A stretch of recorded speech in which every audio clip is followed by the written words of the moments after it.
Esse termo zero açúcar, a gente tem que ter muito cuidado. Por quê? No fundo, é um carboidrato. Quando a gente faz ingestão, vai virar lá dentro da gente açuquinha, vai virar glicose. Então, as coisas não são zero. É que zero açúcar é uma coisa que a indústria coloca pra gente, tipo adoçante, zero açúcar, mas tem lá o xilitol, não sei que ol, estévia, porque açúcar, né, é uma coisa, xilitol é outra, mas no fundo tá tudo adoçando. E as pessoas também ocultam a parada de que carboidrato, no fundo, dentro da gente, vai virar açúcar, vai virar glicose. E aí as pessoas criam essas ilusões, gente. Então, assim, não, pão não é zero açúcar, tá? Se você leu em algum lugar, este pão é zero açúcar, assim, pode ver que tem alguma outra coisa lá na composição dele, se for industrial. E se for artesanal, ele não precisa estar escrito açúcar. Por quê? Pão de fermentação natural, geralmente, é farinha, água e sal. A não ser quando você faz o quê? Um pão enriquecido de fermentação natural, tipo panetone. Panetone tem açúcar, tá? Mas não quer dizer que porque tem açúcar, ele é uma coisa do demônio. Vocês têm que entender isso. Então, um processo lento minimiza as coisas. Porque assim, ninguém vai comer panetone todo dia, tá? Mas as pessoas têm o hábito de comer pão todo dia, muitas pessoas.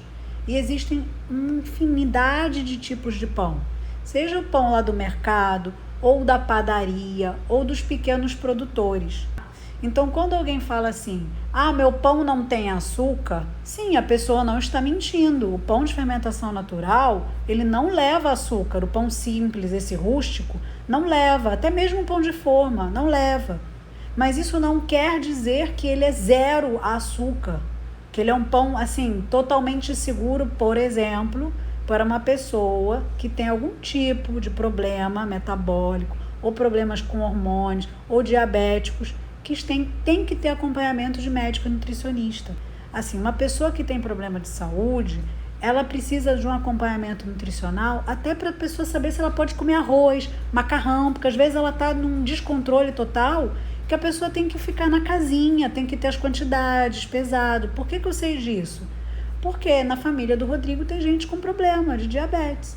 Por quê? Porque eu tive muito cliente, mãe de cliente, que conta, cliente até jovem, que tinha problema porque não podia consumir pão, não podia consumir não sei o quê.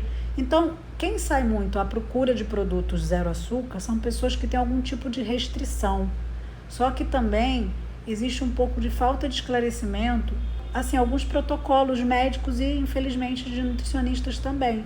Mas isso cada vez mais tem diminuído. Hoje em dia as pessoas saem de um consultório entendendo um pouco do problema delas, o pouco suficiente para entender que o zero açúcar é uma ilusão. Que quando ela quer comer alguma coisa, a maioria dos bons médicos e nutricionistas falam: coma a parada de verdade, o bolo de verdade, o pão normal, e come pouquinho, quando você estiver bem. Ninguém fica mandando comer essas coisas zero açúcar, tá, gente? Então corta isso da vida de vocês.